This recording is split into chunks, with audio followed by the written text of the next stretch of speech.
folks out there in the internet. I can't even just say YouTube or Spotify or whatever because it's really just kind of going everywhere I can possibly get this thing at this point. So I'm just going to say hello to the entire internet. I should say before I really go too much further, I really should ramp up my efforts a little bit here and do these things more often than I do.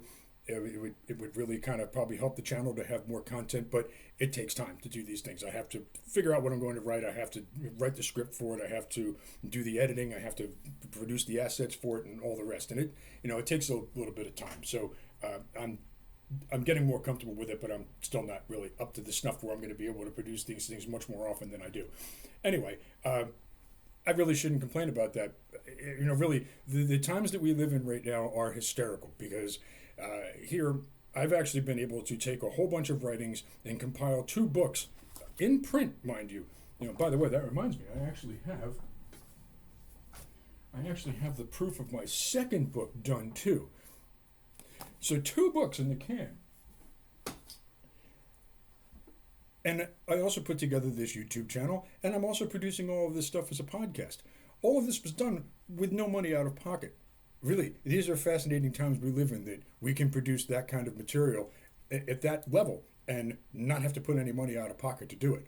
So, like I said, I'm not even complaining about any of that.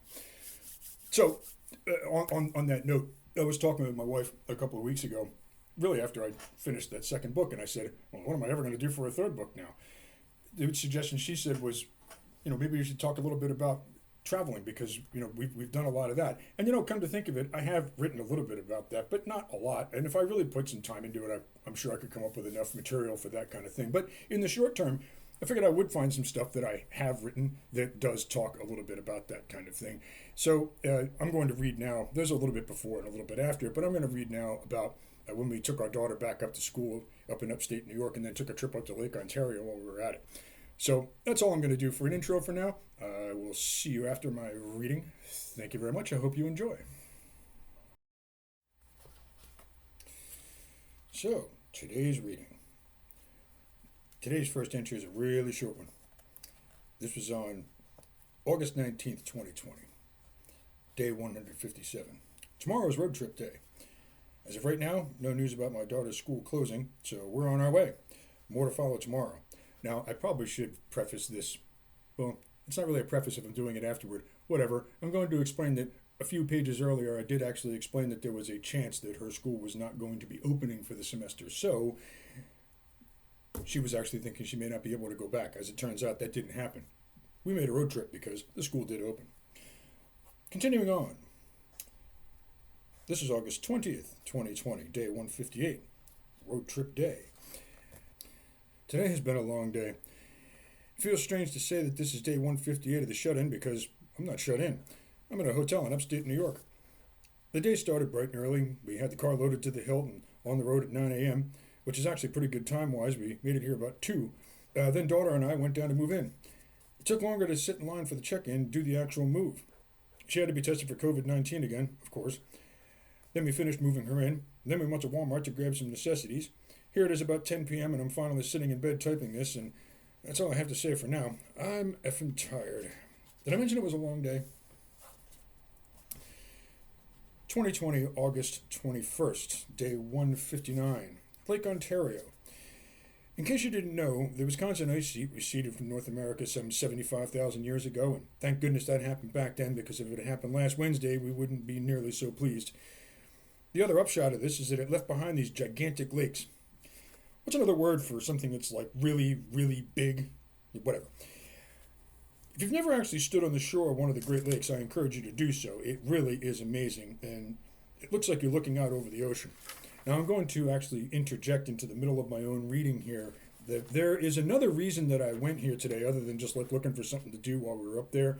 Some 30 years ago, I was on a business trip. I was running tech crew for something or other, and I was going into the city of Toronto, in Ontario. So we were driving along the north side of Lake Ontario on the way into Toronto, and it was amazing to me that was just like looking straight out across the ocean. You couldn't see anything on the other side. You couldn't see these sides of the lake. It just looked like an enormous body of water.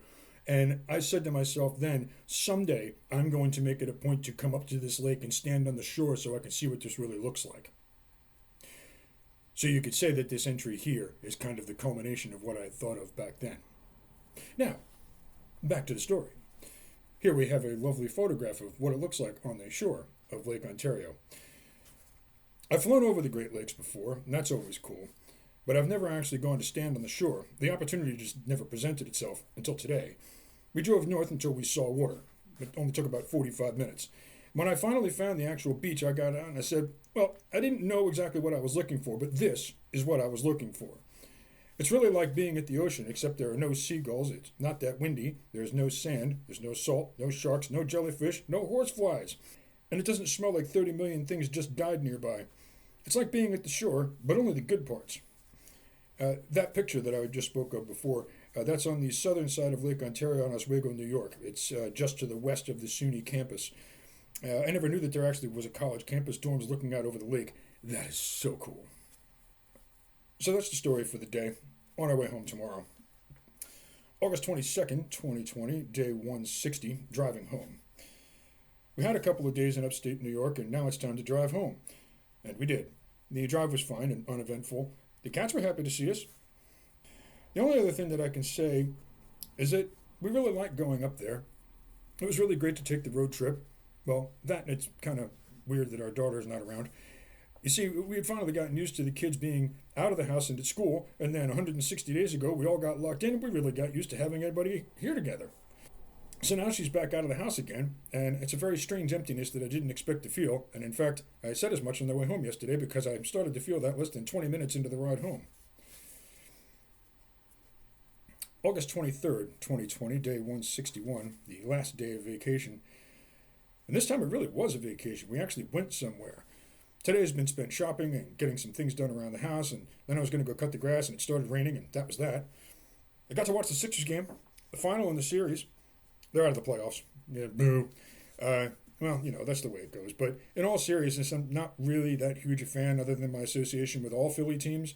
If I had to choose who my team is, it would be them, because Philly. But the actual fact is that I'm a sports fan no matter who is playing, and I just like watching a good game. Point being, I can't really get all worked up about the Sixers losing. It was just so much fun to watch them play. Right now I'm watching the Mavericks, because that's what's on. A word on the way that sports are being played right now. A few months ago, I had suggested that since they can't have fans in the arena, what they should do is put a video device in the seat and then sell tickets to people who can afford to stream the game from that seat, and then their face will appear on that device in the seat in the stands so all the fans can go to the game from their couch at home. They are doing precisely what I was thinking, only on bigger screens. I suppose in terms of cool ideas, it was low-hanging fruit. It was clearly an idea that someone was bound to implement pretty much as soon as they could. And it's not like anybody owes me for that idea. I just find it amusing as hell. August 24th, 2020, day 162. Work, but then not so much.